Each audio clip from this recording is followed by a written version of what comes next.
Erdogan não convence Putin. Visita do presidente turco à Rússia não quebra o impasse em torno do acordo do Mar Negro. Comissão de inquérito sobre a Ucrânia reúne novas provas de abusos russos que podem constituir crimes contra a humanidade.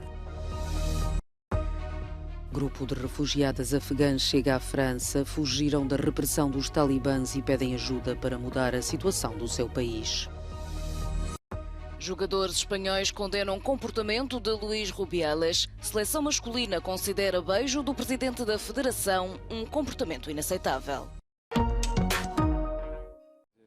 A visita de Recep Tayyip Erdogan a Sochi não foi suficiente para quebrar o impasse em torno do acordo do Mar Negro. O líder turco procura uma solução que permita a exportação dos cereais ucranianos e aconselhou Kiev a flexibilizar a sua posição. No entanto, não convenceu Vladimir Putin. O chefe de Estado russo admite regressar ao acordo, mas mantém-se intransigente e exige que o Ocidente retire os entraves à exportação de produtos russos. Как уже не раз говорил, нас просто вынудили принять это решение, я имею в виду Россию вынудили, так как западные страны блокировали и продолжают блокировать выполнение зерновой сделки в части обеспечения доступа российских сельхозпроизводителей на мировые рынки.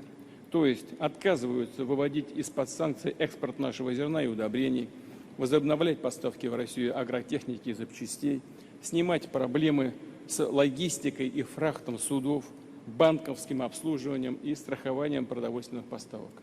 Putin anunciou ainda o envio de 1000 toneladas de cereais para 6 países africanos, mas sublinhou que não se trata de uma alternativa. Erdogan também considera que a única solução é o regresso ao acordo que a Rússia abandonou em julho. Gündeme getirilen alternatif öneriler, Karadeniz girişimi gibi sürdürülebilir, güvenli ve taraflar arası işbirliğine dayanan kalıcı bir model sunamamıştır.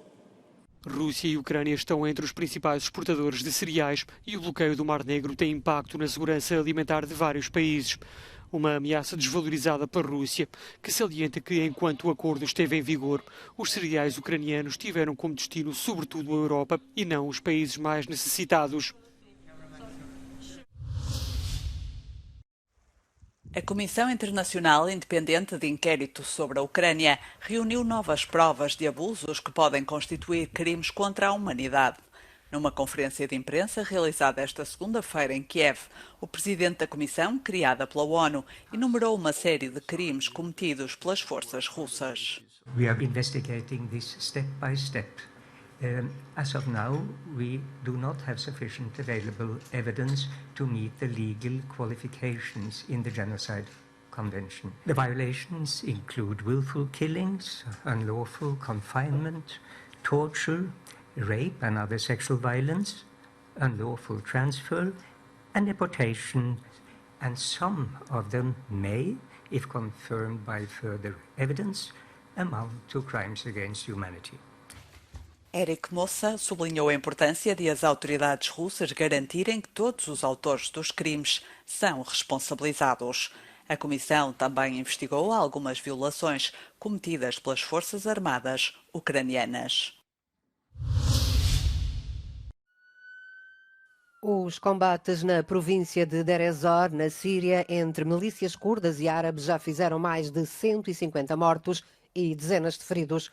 Os confrontos começaram nas áreas controladas pelos curdos, depois de as forças democráticas sírias, que contam com o apoio dos Estados Unidos, terem detido Ahmad al-Habil, o chefe do Conselho Militar Local de Deir ez-Zor, a 27 de agosto. Altos funcionários dos Estados Unidos visitaram a província oriental, rica em petróleo, este domingo, numa tentativa de desarmar a revolta das tribos árabes contra o governo curdo que está a destabilizar a região. A província de maioria árabe de Deir ez-Zor é atravessada pelo Eufrates, que marca a fronteira entre as zonas controladas pelo regime de Bashar al-Assad e as controladas pelos curdos da FDS.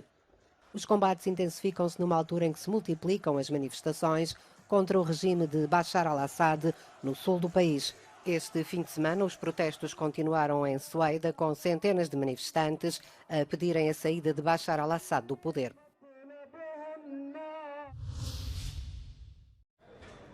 5 mulheres afegãs e 3 crianças, filhas de uma delas, foram transferidas para Paris pelas autoridades francesas depois de se refugiarem no Paquistão.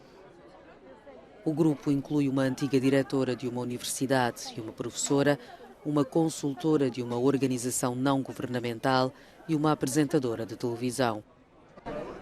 Fugiram do seu país há vários meses devido às ameaças que representam os talibãs. I was working with the government. I was an advisor for Deputy Minister for Policy, and I was threatened by the Taliban, the threat on my life. So I forced and I escaped Afghanistan and I went to Pakistan.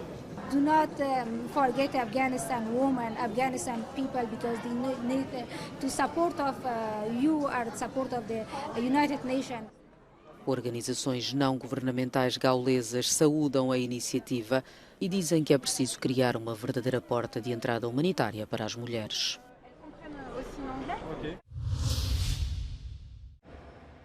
O Irão desacelerou o ritmo de enriquecimento de urânio para 60%, limiar próximo dos 90% necessários para fabricar uma bomba atómica. A informação consta de um relatório da Agência Internacional de Energia Atómica divulgado pela agência noticiosa Associated Press.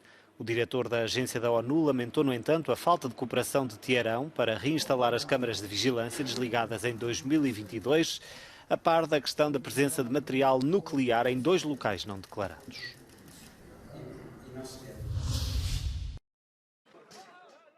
A noite de domingo para segunda-feira foi de tumultos em Van Amsteriet, um bairro de imigrantes na cidade sueca de Malmö. Centenas de pessoas incendiaram dezenas de veículos e entraram em confronto com a polícia depois da queima de um exemplar do Corão. Os danos materiais são substanciais, não há registro de vítimas, embora se tenham registado cenas de grande violência. Os confrontos irromperam durante o dia de domingo, após um refugiado iraquiano ter queimado o livro sagrado muçulmano. Dezenas de pessoas concentraram-se para protestar contra o ativista. A polícia interveio para impedir que ele fosse atacado. Várias pessoas foram detidas. A legislação sueca tolera este tipo de atos, embora coloquem o governo, que é altamente criticado no mundo islâmico, numa situação delicada.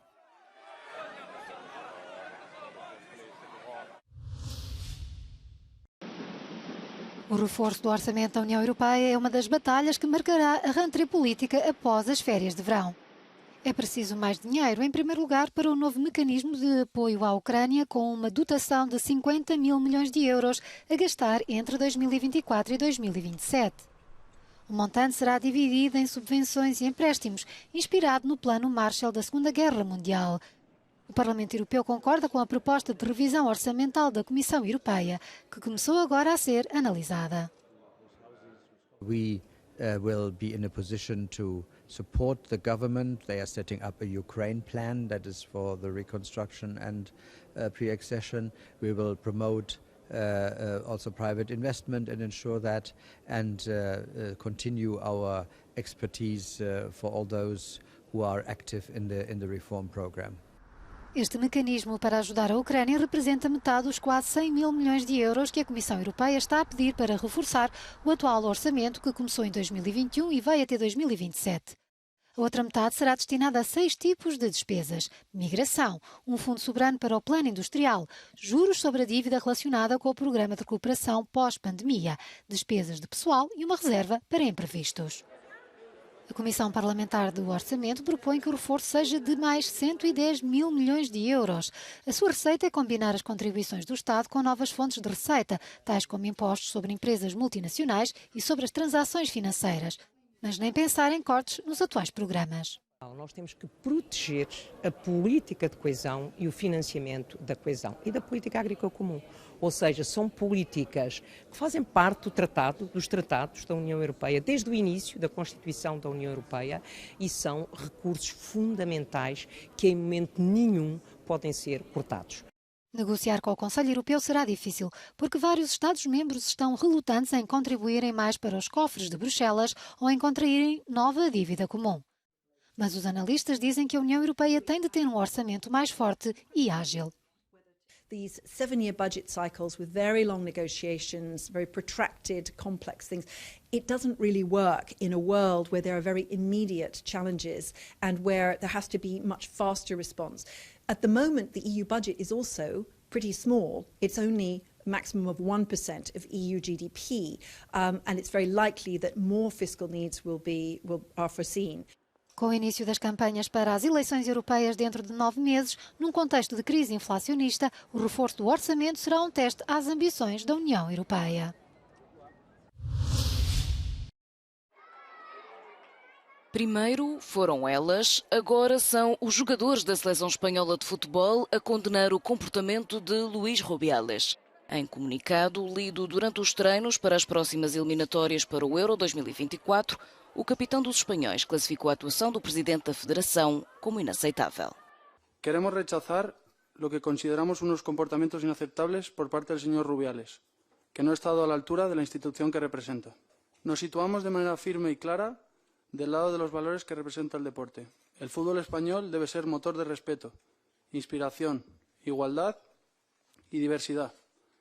Debe dar un ejemplo en sus conductas, tanto dentro como fuera del campo. O presidente da Federação Espanhola de Futebol encontra-se suspenso por 90 dias pela FIFA após ter beijado sem consentimento a jogadora Reni Hermoso no final do jogo que sagrou a seleção feminina espanhola campeã do mundo de futebol. Rubiales insiste que o beijo foi mútuo e consensual, tendo só mais recentemente admitido não ter tido um comportamento exemplar. Reni Hermoso tem recebido apoio através de várias manifestações. A mais recente ocorreu em Barcelona, encabeçada pelo movimento feminista em Espanha.